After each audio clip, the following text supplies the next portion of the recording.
Welcome to the Nerd Party. Hi, this is Nick Anastasiou, story editor on Star Wars The Clone Wars and Star Wars Bad Batch. And you are listening to Aggressive Negotiations.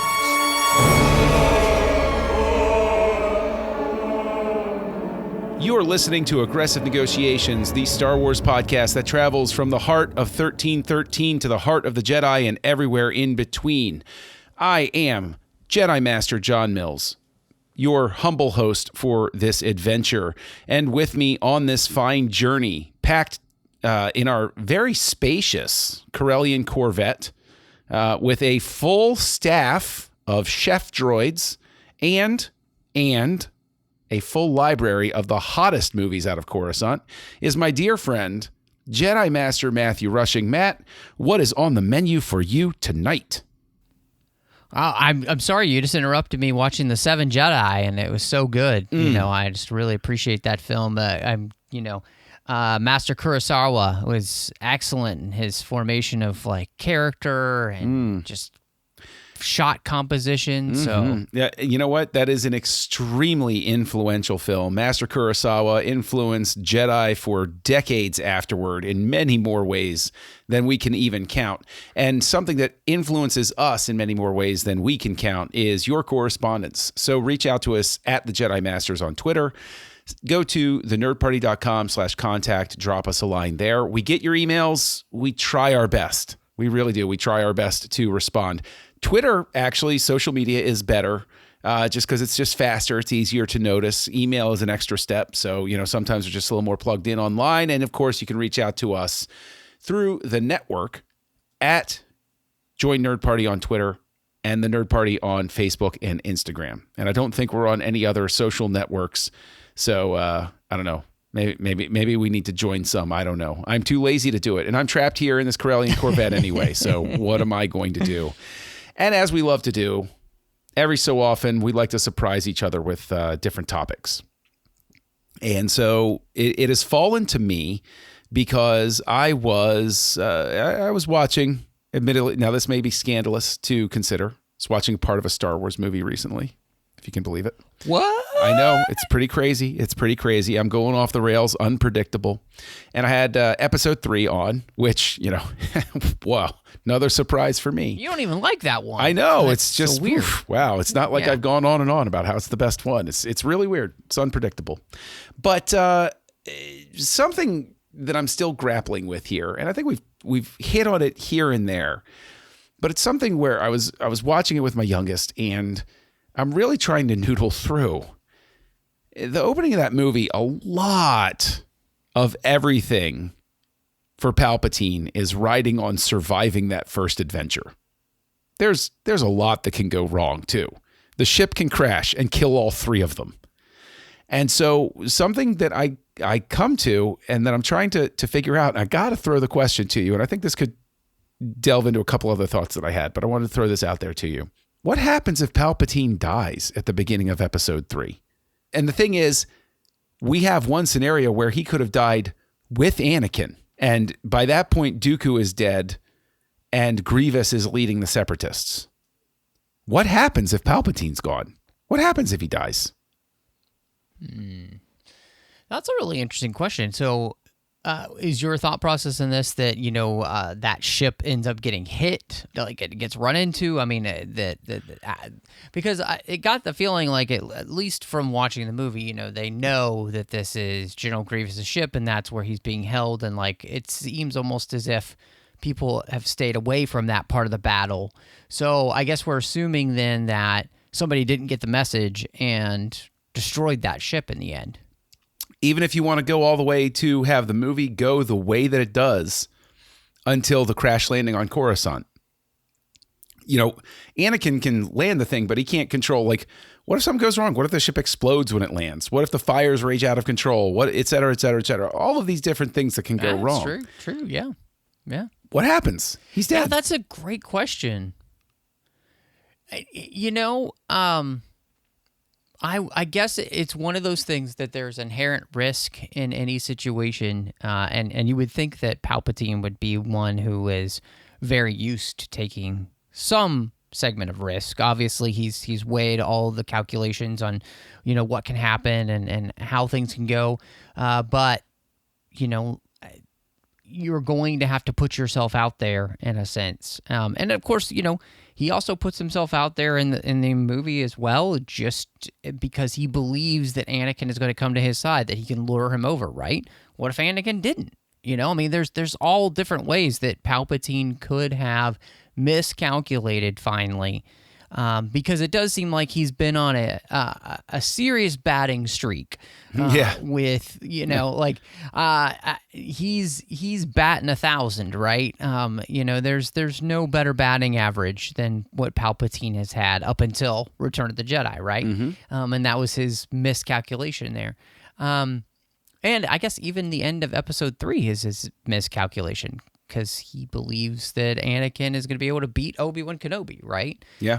But he's not. Obi-Wan bests him. So, it is fascinating because this is the turning point for everything. It's the turning point for the galaxy, but it's also the turning point for Palpatine's plans actually not coming to fruition in the way in which they had so far throughout most of his life. And so, if he had died, if somehow Dooku is still alive and or Grievous, if it's just Grievous, I don't think the war lasts very long.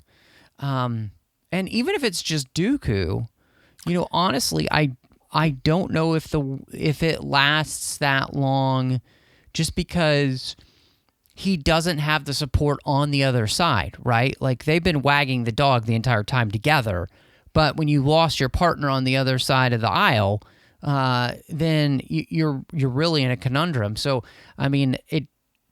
then how the galaxy goes is a really interesting conversation, I think. Yeah, I mentally, I just go with that crash landing ends his life, and therefore Anakin's too. So Anakin's taken out of the equation. So Anakin, in a sense, at that moment, actually fulfills the destiny. If that ship crashes, then the Sith are wiped out. The war definitely collapses. The war effort collapses because even the Separatists don't like Grievous, right? And they're forced to come back to the table. So you're left with a galaxy where there are a great number of senators who are in league with Darth Sidious at this point. Dooku says as much.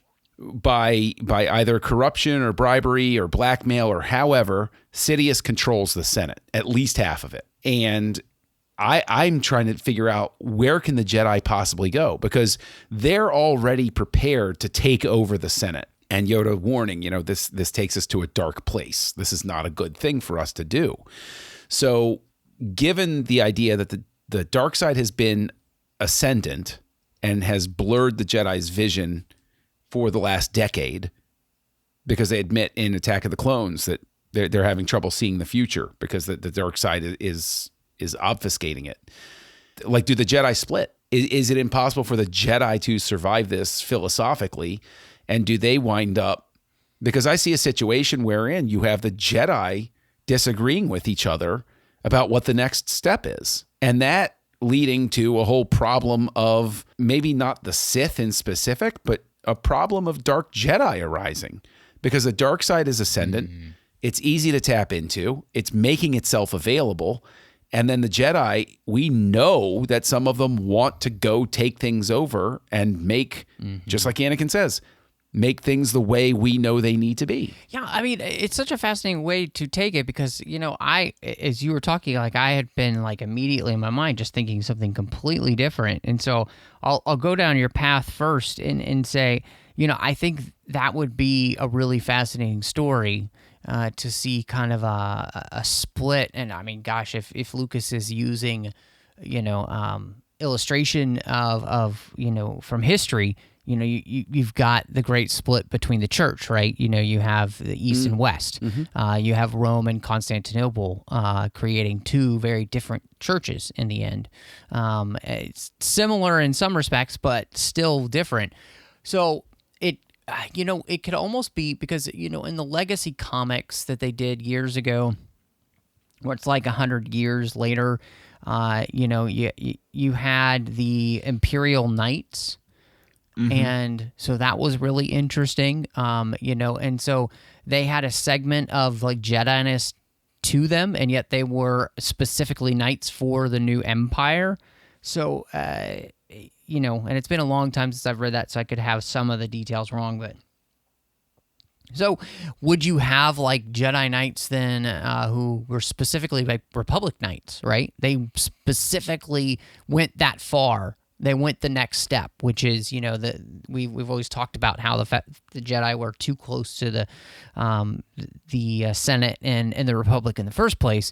They just go the next logical step, which is we just become Republic Knights. And then you have maybe Jedi like maybe Yoda who say, no, this is actually the exact opposite of the step we should take, which is this is where I was thinking is that with the birth of Luke and Leia, they would still be born. Yes. And so that they would become the kind of savior type figures for where the Jedi should go, which is showing them a new way.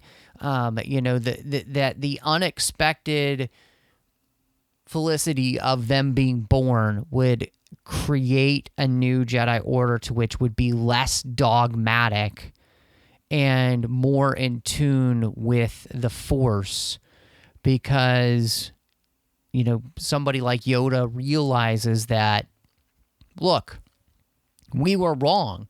And it is our dogmatism that really got us into the problem in the first place. And it was that left us open to not really feeling the pull of the living force, right? The cosmic force together. And so you could actually, in some ways, I feel like both of those could actually happen. And that's kind of what creates the second act of another trilogy, or the second part to this next trilogy is that happening, which again I think is a really fascinating idea. So that it's really a battle for the soul of the Force then, and I think to me that's really, really interesting. Well, I could see very easily this going down the road of the Jedi becoming the backbone of this new empire, where the Jedi say, look, you can't govern yourselves, so we're going to become your governors, right? So instead of Tarkin being in control, you have Jedi heading up sectors. Well, yeah, I mean, no, Mace is going to stay on Coruscant and call the shots, I'm sure. Moff Windu. Yeah, Moff Windu. I like that. And that's a problem, I guess. But yes, essentially, yes, right? If the Jedi step in and they take over, they will inevitably be corrupted by the power. They will inevitably wind up putting in the system of governance that they're trying to avoid. I think it's inescapable. I like your idea of casting them as, like a church splitting, because that's essentially where the Sith come from. Is there's a disagreement. Yeah. There's a disagreement. No, our power guarantees this in the way we should be, and the people who were being the Jedi saying, no, that's not the way it goes. So after that split, the Sith rise. And if there needs to be this semblance of balance, then this split has to happen. And even if you invert it and you say, well, the Jedi that want to take control, they get banished and they get sent out, they're still out there in the galaxy. And they might not be Jedi, but they've been trained in the Force and using it. So the worst, it really is the worst of all possible scenarios for Palpatine to be removed, because the Jedi, I think, are inevitably going to split against each other. And then you're going to be left with something even messier on a galactic scale, specifically because the Jedi that want to take over, you can't send them, it's like Michael Corleone. You have to keep your enemies closer than your friends. You have to keep them close, keep an eye on them. But then if you do that, then the galaxy can spin into chaos. And there's it's almost as if Palpatine's very existence is more like Bane from The Dark Knight Rises when he says, I'm necessary evil. Gotham is corrupt. Gotham is terrible. Gotham is a bad place to be. That's why Batman has to exist, is because Gotham is all of these things. And Bane comes in and sees himself as, I'm a cleansing fire. I'm going to burn you down to the ground and bring you back up. So in a sense, We give it back to you. The people. But no, but seriously, like in a sense, then you can see Palpatine as that forest fire that comes in and clears out the old growth. Mm-hmm. And then that's what permits the new growth. That fire has to happen one way or the other. Right? Or the fire rises. Yeah, but is there do you agree with that outlook? Because it seems, even for me, a little bit cynical to think that the only way forward for the galaxy from that point is for there to be conflict and pain. Do you see a peaceful progression from Palpatine dying at the beginning of episode 3? Do you think it's possible that I'm wrong? No, so because I really like this idea, but I was thinking of it in terms of like, legitimately if this had been the story. And I like the idea that that they become the Republic Knights, and the Republic becomes like an empire, but it's still in name only, basically Republic.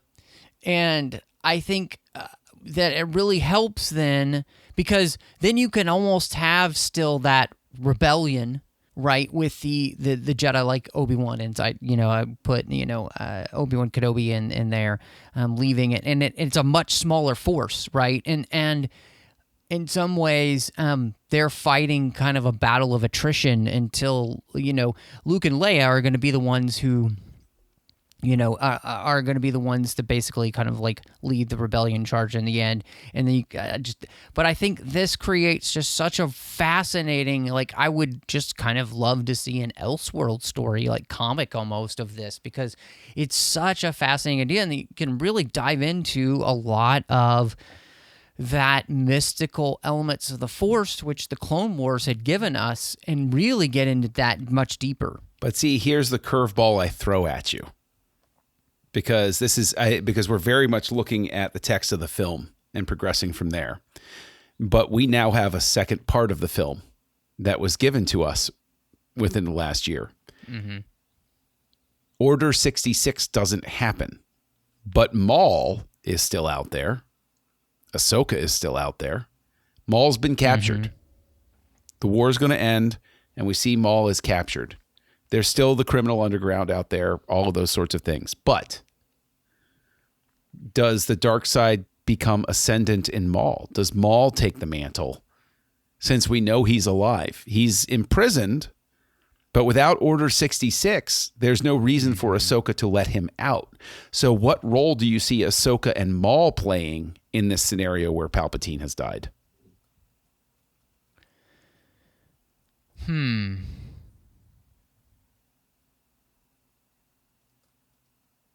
I think, because that's such a good question. I think what ends up happening is Ahsoka ends up being the character who's a lot like the Qui-Gon, and helps kind of like, because, and Yoda was already on this journey, right?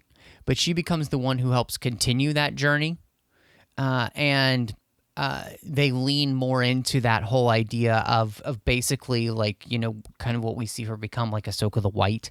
And that we're getting back to the pure essence of what it means to be a Jedi and a Force user and all of those things. So I think that becomes that.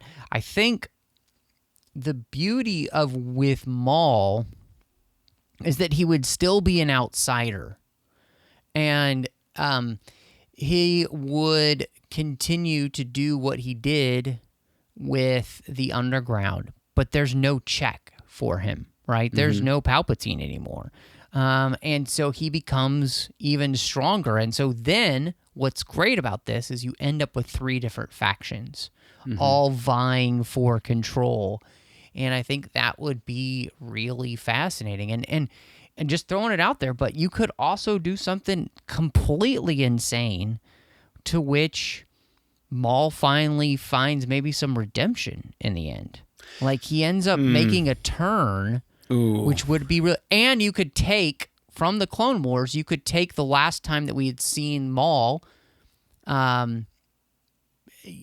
being, somebody who's kind of reeling from his brother's death, and maybe, I don't know. What I'm saying is like you could open a ton of doors here that just you could do something really crazy. I agree that you can do something really crazy. I think this Maul idea of a redemptive Maul arc is interesting, but I really believe Maul is so much like Palpatine, where it's even if you give him the chance at forgiveness and redemption, he's not going to accept it. I think Maul is incapable of it. But completely possible, I think. But with this idea of the factions vying with each other, what I think is interesting is the Jedi wind up justifying their takeover of everything because of the corruption, because somebody like Maul has this vast criminal empire. Well, you need us. You need the strong hand of a more forceful Jedi, no pun intended, to go out there and crush these criminal syndicates. And that in and of itself becomes the very impetus for the bad kind of empire, right? Like that sort of thing. We will offer you peace and security and stability in exchange for this power that you're going to grant us. Ahsoka, I think things transfer because it depends, right?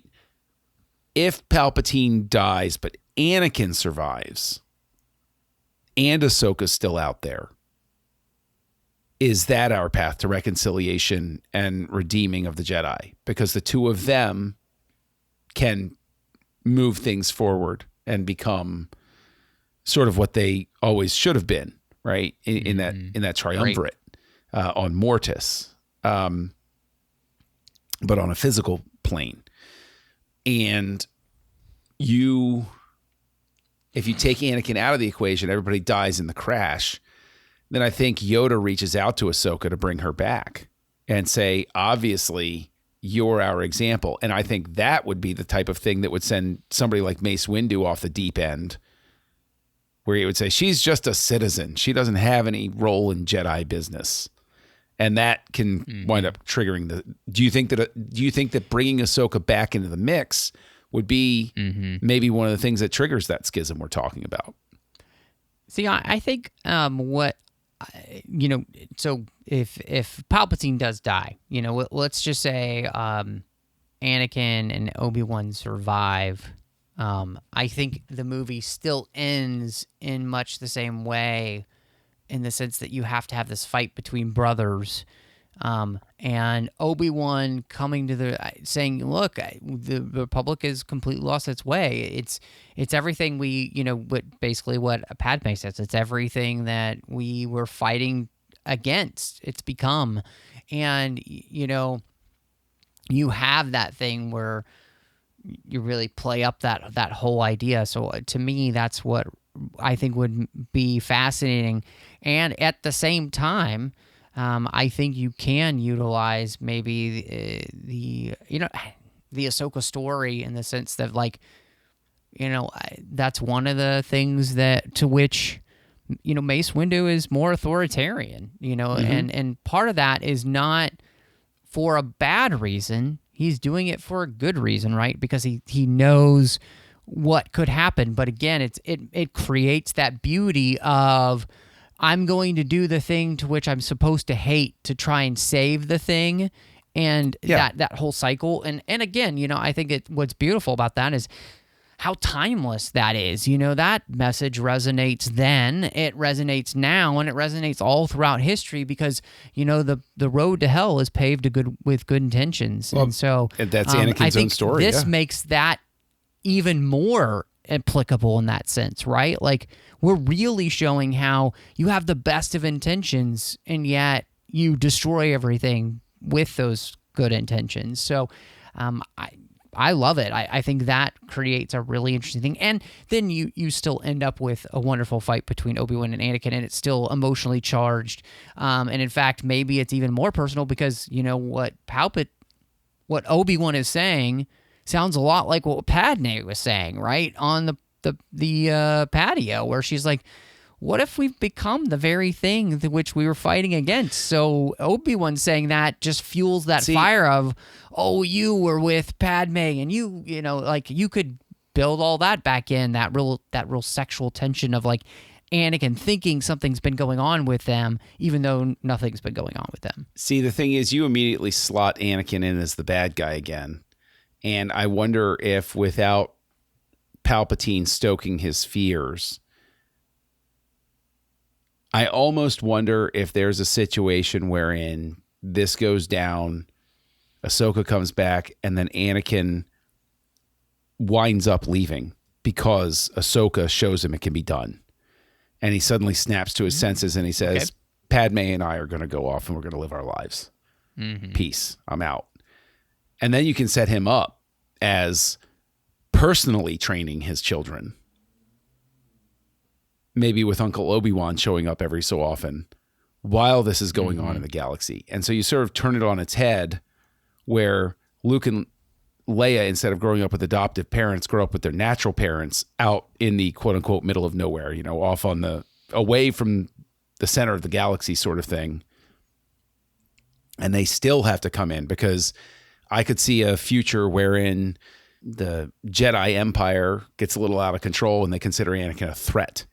And so they come out and they take him out, and that spurs our heroes to action. And maybe they still come in and they grab Obi-Wan and he goes off. Right. Only it's Mace Windu that kills him this time instead of Vader. I mean, it's, you know, Vader. See, I think what's great here is that by, you know, Palpatine not surviving, you really do have the opportunity to play with the character of Anakin Skywalker in a very interesting way. And he could be the villain, or he could be more the hero. And either way, I think it's still pretty satisfying. You know, I think, and so it makes me wonder then, because, you know, the whole saga is about redemption, you know, the story of Anakin, the tragedy of the tragedy of Darth Vader, but also his redemption in the end. So if it's not Anakin who we're redeeming, like, who do we redeem in the end? That's where I was wondering, and maybe that's where the idea of Maul came in, of being our redemption point, especially if Anakin becomes the one. And maybe it's a cool thing where, like, in that last climactic thing, it's actually Obi-Wan and you know, Maul again, you know. That would be, which might be interesting somehow, cool. You know, like, bring it full circle. That would be cool. Now, before we wrap it up, one thing I want to ask, and I don't know what the state of the canon stories in the comics or what have you are, but giving some sort of acknowledgement of what we find out in episode 9, is it possible for Palpatine to die in episode 3? Or is he already at the point to go and transfer his soul? Or is that only possible once Anakin has shifted to the dark side, throwing the balance of the Force out of whack? I haven't finished the part of the Darth Vader comics to know, because I know Darth Vader knows about Exegol. So I get the sense that somewhere in there, but that's in the original trilogy era. So how far back that goes, I don't know, you know. Let's just say it's possible for him to die, because I think, again, that makes it much more interesting question than about what you're going to do with the, you know, you could truly make Anakin have that story where he doesn't go on the dark path, you know, or you could have it where he does, you know, and it makes it a much better story, I think, than having more of that Palpatine influence, maybe.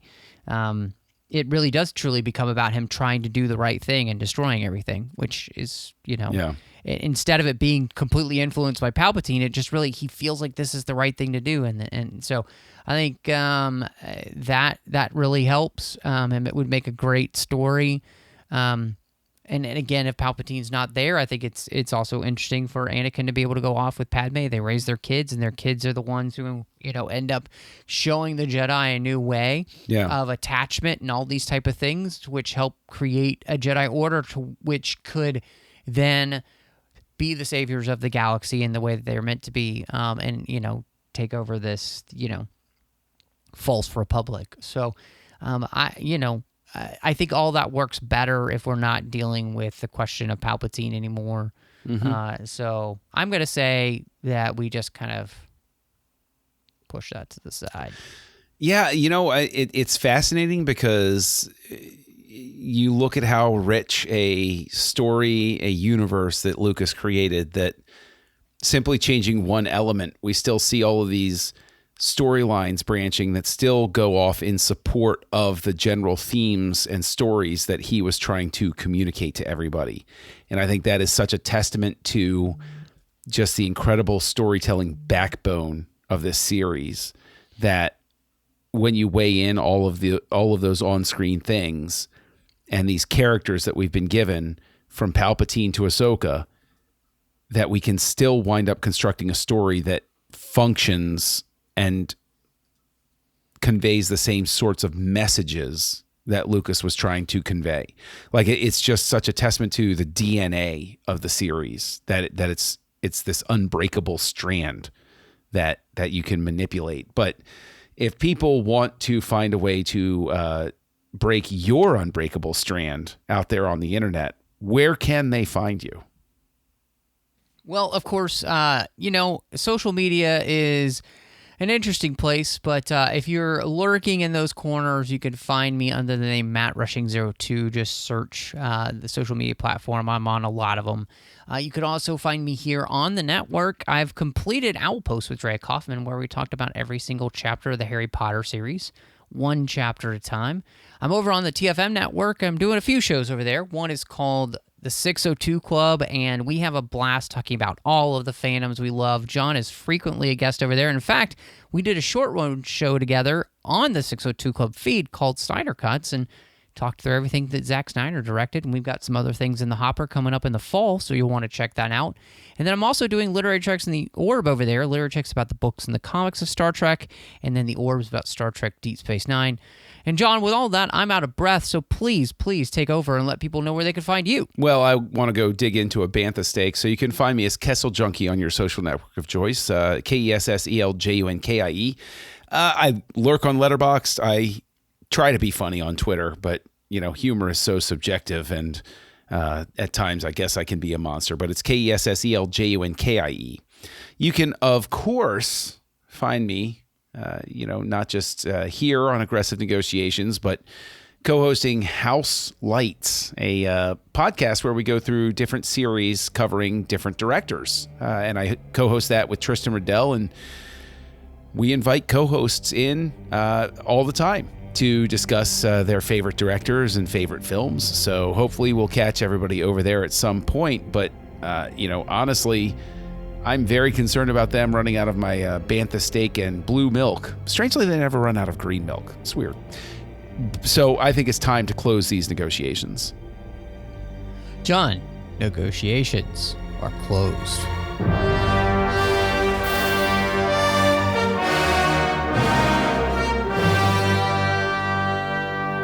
Join the revolution. Join the Nerd Party.